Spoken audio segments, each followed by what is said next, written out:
2022-এ হাঁসখালিতে যেখানে এক নাবালিকাকে গণধর্ষণ এবং খুনের ঘটনা ঘটেছিল, কলকাতা হাইকোর্টের নির্দেশে সিবিআই তদন্ত চালাচ্ছিল। সেই ঘটনায় আজ 9 জনকে দোষী সাব্যস্ত করল রানাঘাট এডিজে আদালত। আগামীকাল হবে সাজা ঘোষণা।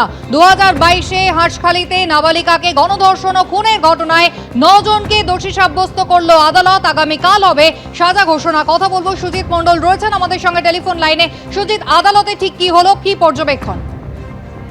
একদমই কুসুমিতা, 2022 সালে নদিয়ার হাঁসখালিতে এক নাবালিকাকে গণধর্ষণ এবং জোর করে শ্মশানে পুড়িয়ে দেওয়ার ঘটনা ঘটে এবং এই ঘটনায় 9 জন অভিযুক্তকে দোষী সাব্যস্ত করেছে রানাঘাট এডিজে আদালত এবং আগামীকাল তাদের কিন্তু সাজা ঘোষণা রয়েছে। এবং এই মামলা হাইকোর্টের নির্দেশে সিবিআই তদন্ত করেছিল এবং যেটা মূলত জানা গিয়েছে গত 4 এপ্রিল 2022 সালের সন্ধ্যায় কিন্তু এই অপরাধটি সংঘটিত হয়েছিল এবং পরের দিন অর্থাৎ 5 তারিখ 2022 সালে ভোরে অতিরিক্ত রক্তক্ষরণ হয় ওই কিশোরীর এবং তারপরে কিন্তু তার গাড়িতে তার মৃত্যু হয় এবং 9 তারিখ 2000 সালে 22 তারিখে হাঁসখালি থানায় অভিযোগ দায়ের করেন কিশোরীর পরিবার।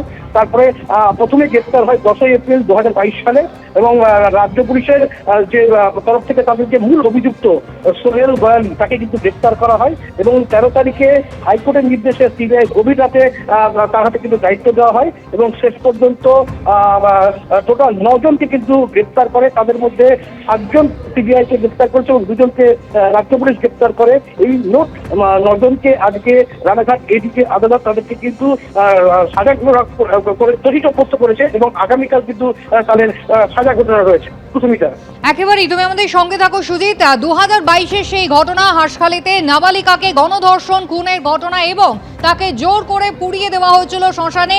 এই ঘটনায় সিবিআই তদন্ত চলছিল কলকাতা হাইকোর্টের নির্দেশে। আর যে ঘটনায় আজকে রানাঘাট এডিজে আদালত 9 জনকে দোষী সাব্যস্ত করেছে, আগামীকাল যার সাজা ঘোষণা হবে।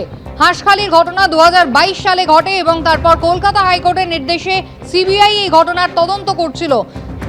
আর এই ঘটনার পর আজকে 9 জনকে দোষী সাব্যস্ত করলো রানাঘাট এডিজে আদালত। আগামীকাল এদের সাজা ঘোষণা হবে।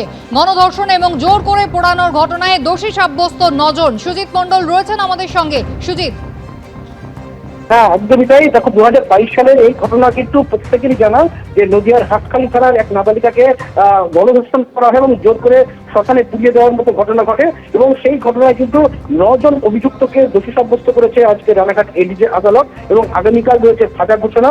এবং এই মামলা কিন্তু হাইকোর্টের নির্দেশে সিবিআই তদন্ত করছিল এবং আজকে তাদেরকে কিন্তু যে 9 জন যে অভিযুক্ত, সেই অভিযুক্তদের আজকে কিন্তু রানাঘাট এডিজে আদালত তাদেরকে কিন্তু দোষী সাব্যস্ত করেছে এবং আগামীকাল তাদের সাজা ঘোষণা হবে। কুসুমিতা, একেবারেই সুজিত, ধন্যবাদ।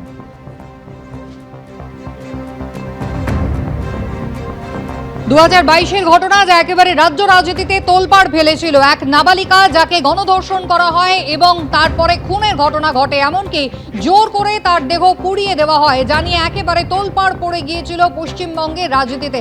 সেই ঘটনার পর প্রথমে পুলিশ তদন্ত শুরু করে, কিন্তু তারপরে কলকাতা হাইকোর্টের নির্দেশে সিবিআই তদন্ত চলে। যে ঘটনায় আজ রানাঘাট এডিজে আদালত 9 জনকে দোষী সাব্যস্ত করেছে, আগামীকাল যাদের সাজা ঘোষণা হবে।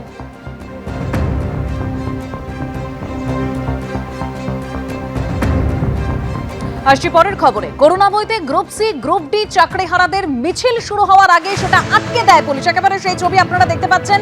পুলিশের সঙ্গে বচসায় জড়িয়ে পড়েন চাকরিহারারা, ধস্তাধস্তিও হয়। অযোগ্য না হওয়া সত্ত্বেও 9 মাস ধরে তারা বেতন পাচ্ছেন না, তাদের বেতন ফেরত দিতে হবে, চাকরি ফেরত দিতে হবে, এরকমই দাবি করছেন বিক্ষোভকারীরা। চাকরি ফেরতের দাবিতে বিকাশ ভবন অভিযান ছিল চাকরিহারাদের এবং সেই মিছিল শুরুর আগেই পুলিশ আটকে দেয়।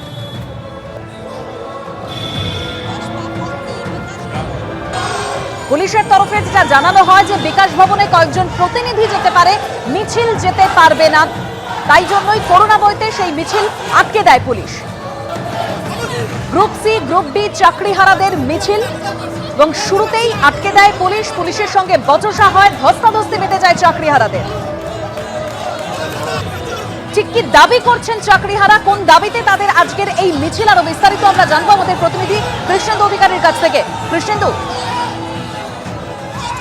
দেখো, গ্রুপ সি এবং গ্রুপ ডি যারা 2016-এ পরীক্ষা দিয়ে এবং চাকরি পেয়েছিলেন এবং সুপ্রিম কোর্টের নির্দেশে তাদের চাকরি বাতিল হয়েছে এবং তাদের বেতন পর্যন্ত বন্ধ হয়ে গেছে দীর্ঘ 9 মাস, তারা দাবি করছে যে তারা অযোগ্যদের তালিকায় নেই 3394 জন তারা আছেন, অযোগ্যদের তালিকায় তাদের নাম নেই, অথচ তাদের নিয়োগ করা হচ্ছে না, তাদের পুনর্নিয়োগ করতে হবে। এই দাবিটি আজকে বিকাশ ভবন অভিযান করুণাময়ী মোড় থেকে প্রচুর সংখ্যক গ্রুপ বি এবং গ্রুপ সি তারা যোগ্য অধিকার মঞ্চ তাদের তরফ থেকে আজকে মিছিল শুরু করা হয়। মিছিল শুরুতেই পুলিশ আটকায়, পুলিশের সঙ্গে বচসা হয়, ধস্তাধস্তি হয়, পুলিশ নির্দিষ্ট বিকাশ ভবনে তাদের যেতে বাধা দেয়। তারপর খানিকক্ষণ আবার পুলিশ ব্যারিকেড ভেঙে তারা এগিয়ে শুরু করে এবং খানিকটা এগিয়েই আবার ময়ূখ ভবনের সামনে পুলিশ তাদের আটকে দেয়। আপাতত ময়ূখ ভবনের সামনেই তারা বসে পড়েছেন এবং তারা দাবি করছেন অবিলম্বে তাদের চাকরি ফেরত দিতে হবে।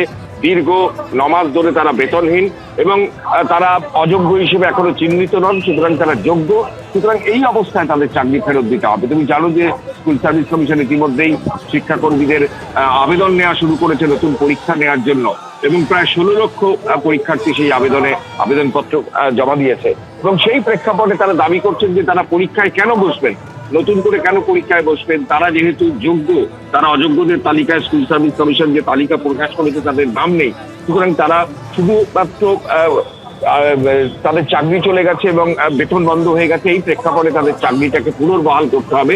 মুখ্যমন্ত্রী এবং শিক্ষামন্ত্রীর হস্তক্ষেপে তারা এই দাবি করছেন। আপাতত পুলিশ তাদের আটকে দিয়েছে বিকাশ ভবনের সামনেই, অদূরেই সেখানে তারা বসে প্রতিবাদ জানাচ্ছে। ধন্যবাদ কৃষ্ণেন্দু।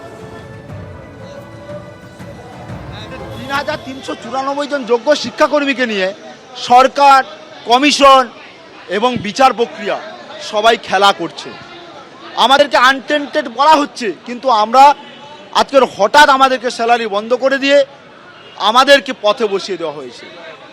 আমাদের স্কুলে যাওয়া বন্ধ হয়ে গেছে। এই মতো অবস্থায় আমরা আজকের দীর্ঘ 9 মাস পরে বেতনহীন অবস্থায় আমরা বহু প্রতিকূল পরিবেশের মধ্য দিয়ে, বহু প্রতিকূল পরিস্থিতির মধ্য দিয়ে আজকের আমরা এসেছি। কেউ কারু কাছ থেকে টাকা ধার করে, কেউ কোনো কিছু বন্ধক রেখে, কেউ কোনো কিছু বিক্রি করে আজকের বিকাশ ভবনে এসছে, কারণ নিজের দাবি অধিকার পাওয়ার জন্য। যে আমরা যদি যোগ্য হই, যোগ্য শিক্ষকরা যদি বিদ্যালয়ে যায়, তাহলে যোগ্য শিক্ষাকর্মীদেরও বিদ্যালয়ে যাওয়ার অধিকার আছে। কোন অধিকার বলে কোর্ট, সরকার তাদের বেতন এবং স্কুল যাওয়ার পরিস্থিতিটাকে বন্ধ করতে পারে? এগিয়ে থাকে, এগিয়ে রাখে।